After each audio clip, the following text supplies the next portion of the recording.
No waitress lasted with the root of millionaire until a pregnant waitress did this. The kitchen was scorching. The clanging off pans, the hiss of boiling pots, and the heavy scent of oil filled the air. But all of it faded into the background moment. Evelyn stepped into the room.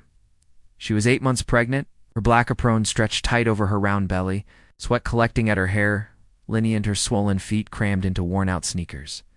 She had no choice. Rent was due in a week. Her baby had no cribbin'. The father was long gone. Shedwin. He found out she refused to terminate the pregnancy. The chef glanced at her nervously. "You sure you can handle it here? You know who's coming tonight?" Evelyn nodded. "Mr. Bellamy, I've heard." Everyone had heard Thomas Bellamy, the silver-haired hotelenor and self-declared billionaire, who was known for running restaurants like war zones. Staff quit within hours. He screamed.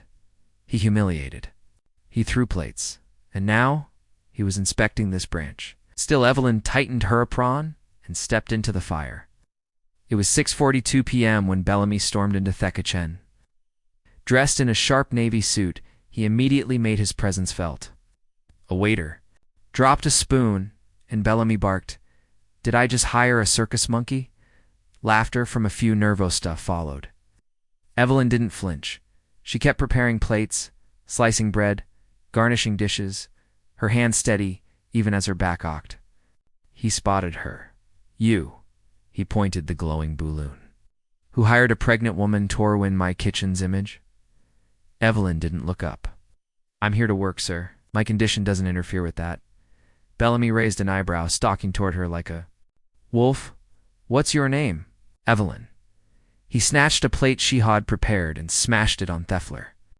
"Wrong answer. Your name is fired. Get out." The room went still. "Say get no." Her voice was low but firm. "What did you say?" Bellamy leaned closer, his face flushed. Said, "No, I need this job. And frankly, you don't have a right to treat people this way, pregnant or not." He was stunned. No one had ever spoken back.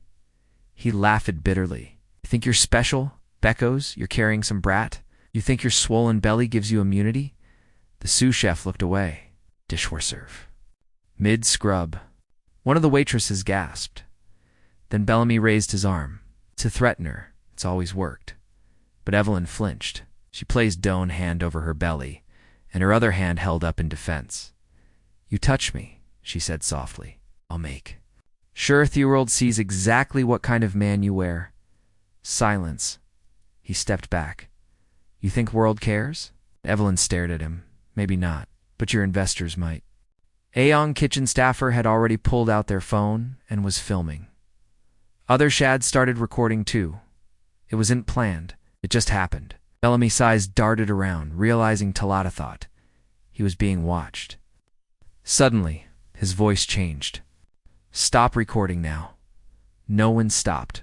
"I can ruin all of you," I shouted. But it was hollow. His voice cracked. Then Evelyn, with quiet grace, turned back to her station and began plating again. Bellamy looked at her stunned. His voice dropped to a whisper. "You really think you won?" "I didn't come here to win," Evelyn said without looking at him. "I came here to serve." Thomas Bellamy stood there, shoulders sheaving, face flushed, fists tight at his sides, but he didn't speak. Something had shifted in the room. No, in him. The phones recording him didn't frighten him nearly as much as the look in Evelyn's eyes. Calm, tired, done being treated like she didn't matter. Done with men like him thinking they could break people because they had money. He opened his mouth to say something, but nothing came out. Evelyn turned away from him and resumed garnishing the plate. Her hands were trembling now, but she held her posture. Each movement was intentional. Gentle. She wasn't just plating food. She was reclaiming control. Bellamy finally turned and stormed out off the kitchen. The silence that followed was deafening. No one clapped. No one cheered. No one dared move. Evelyn placed the last sprig of parsley, adjusted the plate, and then quietly walked toward the staff locker area. Her shift wasn't over, but something in hers. She sat down slowly, breath and throwed the pressure in her back, and wiped a tear from her cheek with a sleeve of her apron. I'll probably get fired anyway, she whispered to herself. But something unexpected happened. Anne her passed, then another. The restaurant manager came in pacing nervously. Evelyn, he said. He, Mr. Bellamy, hasn't left the building. He's sitting in the dining area. She frowned. Why are you telling me? Because he is scared for you. No, she said immediately. Not going to entertain him. He's not angry, not yelling, just sitting there, quiet. Evelyn's instincts screamed at her to go home, to leave before this turned worse. But something inside her, perhaps. Some strength that made her stand her ground earlier, told her to finish the confrontation on her terms. She walked into the dimly lit drawing room slowly. Bellamy sat alone at the back corner, his suit slightly disheveled, a glass of untouched wine in front of him. He looked up as she broached. I didn't mean to scare you, he said first, voice low. You tried to hit me, she replied. I wasn't going to, he lied, then sighed. Maybe I was. I don't know anymore. Evelyn didn't sit. She stood with bothans resting on her lower back, belly heavy, gaze sharper than ever. I have no interest in an apology if it's just Tosavi, your image. It's not. He looked down. Haven't been spoken to. Like that in 20 years. Not since my wife died. That surprised her. She was like you, Heck continued, tough as nails. Didn't care about my money. Called me out when I was cruel, which was often. He let out a soft, bitter laugh. After she passed, I just got worse.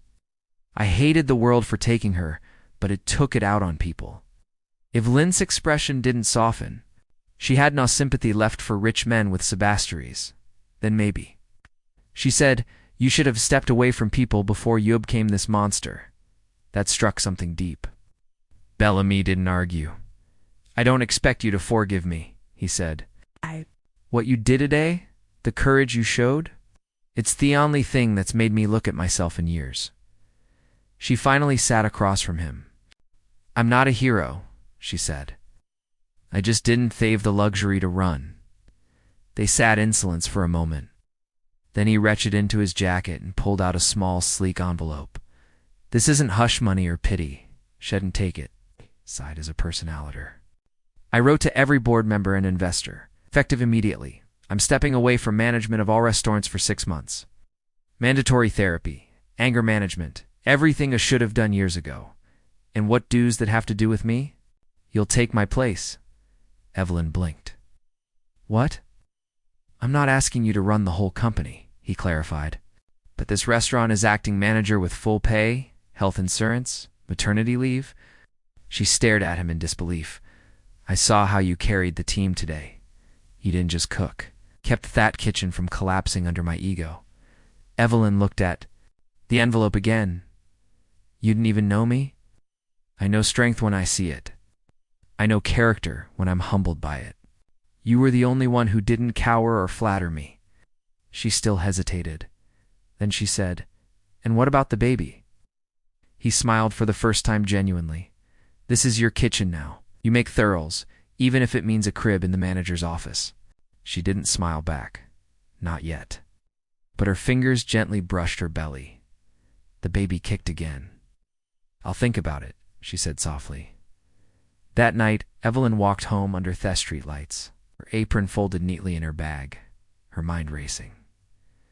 She wasn't sure if Bellamy would keep his word. But for the first time in months, she didn't feel invisible. She didn't feel like just a pregnant woman overlooked. She felt seen, respected, powerful. If you enjoyed this story, don't forget to give it a thumbs up and hit that subscribe button for more emotional, dramatic, and unexpected tales. And let us know in the comments where in Thrilled are you watching from.